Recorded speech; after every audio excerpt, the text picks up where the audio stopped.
Notre citoyen américain Melvin était du côté de Salt Lake City pour l'événement de ce mois de février, le All-Star Game. Ce match, alors la Losers Cup non, mais du côté États-Unis, il y avait donc l'événement All-Star Game avec pas mal de concours et surtout un match qui réunit les meilleurs joueurs du moment dans une confrontation plus trop Est-Ouest, hein, mais on va dire qui oppose donc les meilleurs joueurs de la ligue.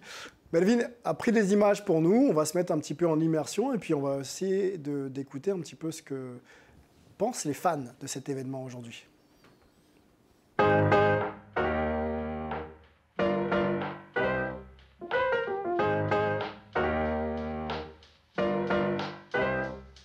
Nous sommes sur le campus de l'université d'Utah, à 10 minutes du centre-ville de Salt Lake City. Et derrière nous, c'est le John Huntsman Center où a lieu les entraînements des Rising Stars, demain les entraînements des All-Stars et aussi le Celebrity Game. Et on va y aller faire un tour. Ciao.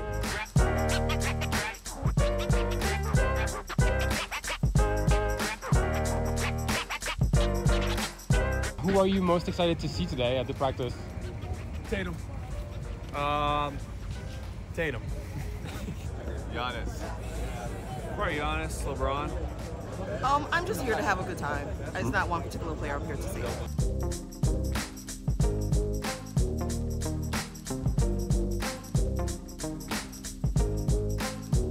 On est dimanche à quelques heures avant le All-Star Game, comme vous le voyez, Jerry Sloan est juste derrière moi. On est allé parler aux fans qui sont présents à Salt Lake City pour leur demander leur avis sur le Saturday Night avec tous les concours, le Skill Challenge qui n'a pas été top, le concours à 3 points avec la victoire de Damian Lillard et bien évidemment la démonstration de Mac McClung. C'est parti.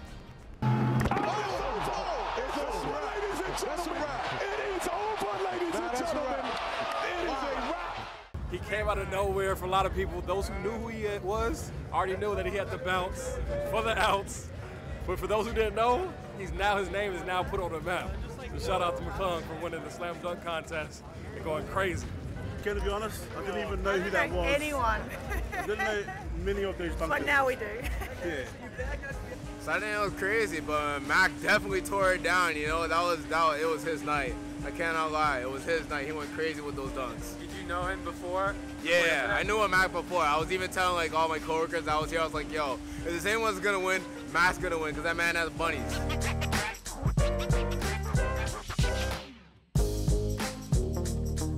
MVP, I'm gonna go for Bron, honestly, because you know that man, you know, he's getting close to.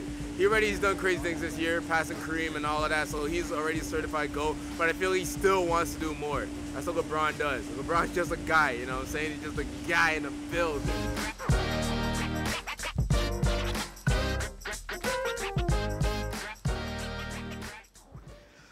Sur les images de Melvin Carcentier du côté de Salt Lake City à Utah, quelques infos quand même, hein, si vous n'êtes pas au courant. Plusieurs événements ont lieu dans l'événement. Le Slam Dunk Contest, donc le concours de dunk, a été remporté par un certain Mac McClung des Sixers.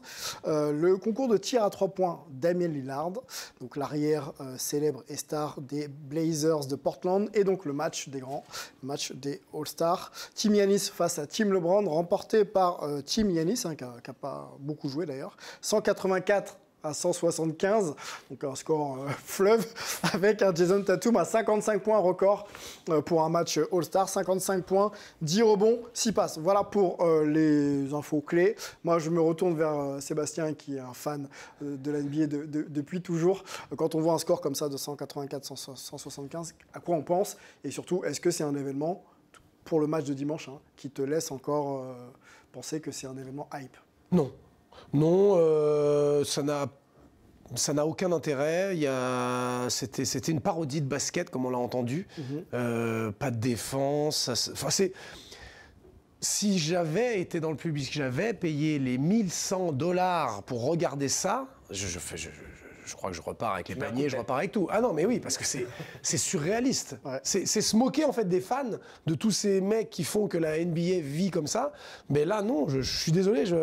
Même le Skills Challenge, ça n'a aucun intérêt. Le Slam Dunk Contest, allez, moi je suis rentré, il était c'est un tard, peu en plus, je suis frais, tombé ouais. dessus. C'était un peu plus frais que les autres années. Voilà, le mec 1m88, il a une détente, bon, super.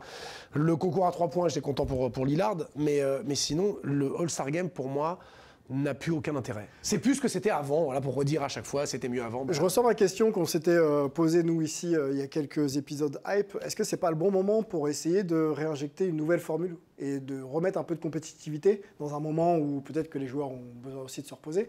Parce que c'est pas le moment de dire, OK, on fait un Team USA contre reste du monde. Bah, pourquoi pas vu qu'il n'y a plus Est-Ouest, pourquoi pas faire reste du monde, Team US, ça serait génial, avec tous les talents incroyables qu'il y a hors États-Unis.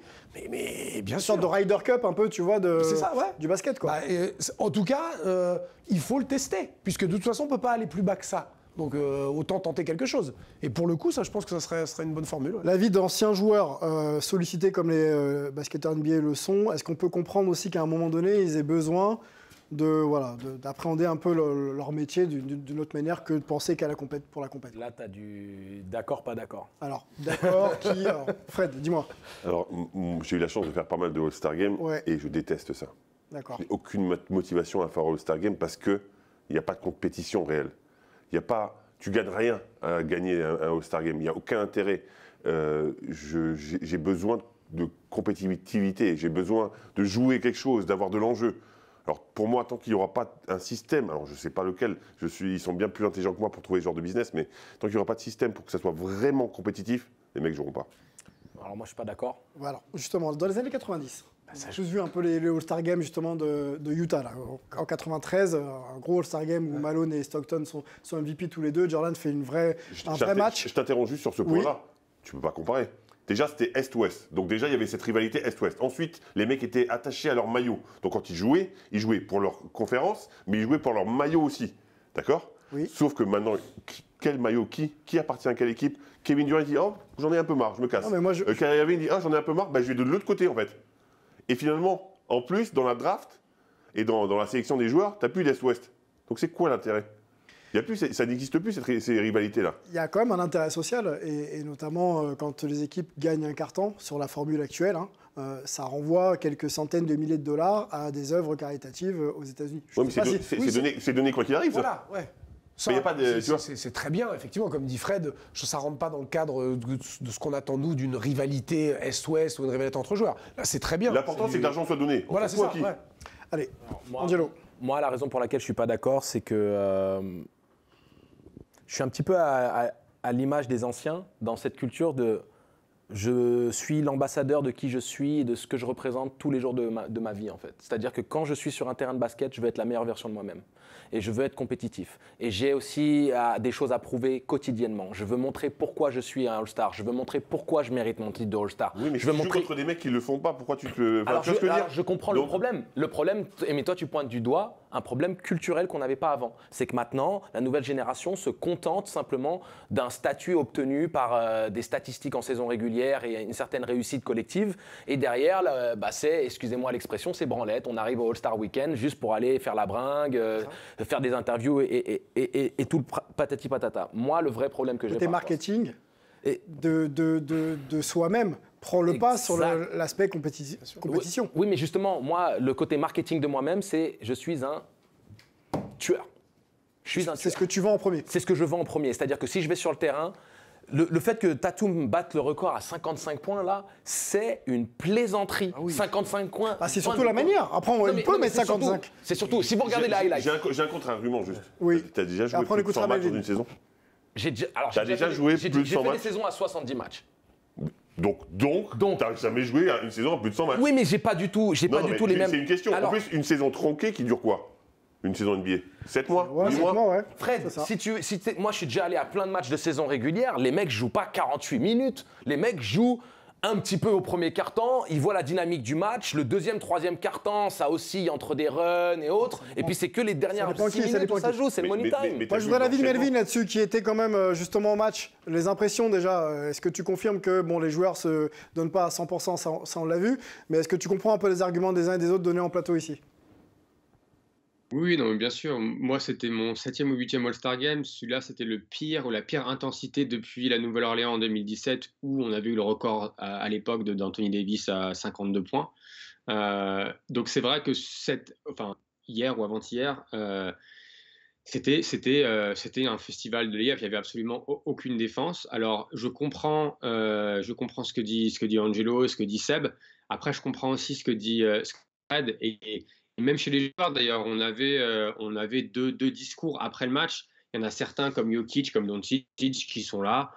La jouée est cool, tranquille, c'est les vacances. Donc, ils n'ont pas envie de jouer très, très dur. Et puis, on en a d'autres, comme Kyrie Irving, comme Jaylen Brown, comme Mike Malone, le coach, qui disait que c'était le pire match de basket de tous les temps, qui eux, auraient peut-être envie de jouer.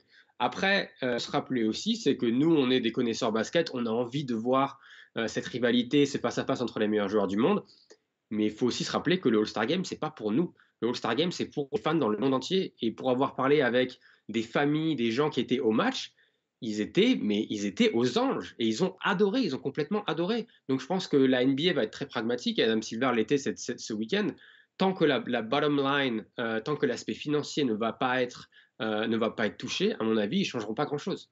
Alors, Angelo, pour répondre, peut-être que la NBA, le global package plaît, mais sur le match, est-ce qu'effectivement tu peux aller dans ce sens-là? Mélo, tu parles de Salt Lake City où les gens sont habitués au Utah Jazz et que ça fait très longtemps quand même que les Jazz ne sont pas clinquants. Ils ont l'opportunité de voir toutes les stars de la NBA présents sur un parquet et c'est quelque chose, même rien que de fait de voir en vrai les égéries de la NBA, c'est quelque chose pour le fan lambda qui est forcément impactant. Mais au niveau de ce qui se voit sur le terrain, il n'y a pas un seul fan de basket, aussi lambda soit-il, qui soit satisfait de voir un mec littéralement faire olé olé, ouvrir complètement le chemin pour laisser le lay-up. Quand Doncic va au lay-up en marchant, ou quand on laisse littéralement les mecs aller dans la ligne, pénétrer au milieu de la raquette avec zéro tentative de contestation, même les mecs qui sont juste lambda basket comprennent que c'est une parodie de basket. Donc qu'ils soient heureux de voir en vrai les gens qui font 2m15 et qui sont intouchables au quotidien, je suis entièrement d'accord avec toi.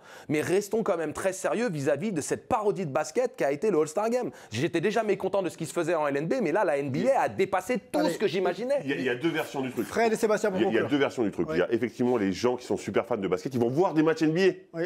Puis il y a les mecs qui aiment les highlights, les dunks, les shoots du milieu de terrain, qui ont envie de s'amuser dans une ambiance bon enfant. Ils vont voir le All-Star Game. Et ça peut être les mêmes gens qui vont voir les deux, mais c'est principalement pour deux publics différents. Et je rejoins les gens qui sont allés le voir, je suis persuadé qu'ils étaient contents. Oui, parce qu'ils ont vu les superstars, c'est un peu comme les Expandables, c'est nul. Mais t'es content de voir les gars. Je valide. Allez Sébastien, pour conclure, après on a un débat. Ouais, oui. Mais tu es content de voir les stars qui se répondent les vieilles répliques et tout. Mais oui, mais le spectacle, les dunks, le tir à 3 points, c'est faisable si tu joues vraiment ton match. Mais moi, j'en veux plus aux joueurs. C'est pas un match en plus dans la saison régulière qui va faire la différence. Les mecs, tu t'appelles LeBron, tu t'appelles Doncic, t'as été sélectionné pour le All-Star Game. Moi, je viens te voir parce que tu es Doncic, parce que tu es Jokic, parce que tu es Ja Morant. Je veux voir ce que vous valez en saison régulière. Je viens pour ça, même si c'est le All-Star Game. Tu gagnes le All-Star Game, tu gagnes quoi? À l'époque, Jordan gagnait le All-Star Game, il était content. C'est parce que c'était pas les mêmes rivalités, encore une fois, pas le même caractère. C'est vrai. Je suis trop chaud là. C'est une belle conclusion. Mais il fait du Muay Thai, il a raison. Tu as raison sur les Expandables. Ce sera le mot de la fin. C'est une belle conclusion.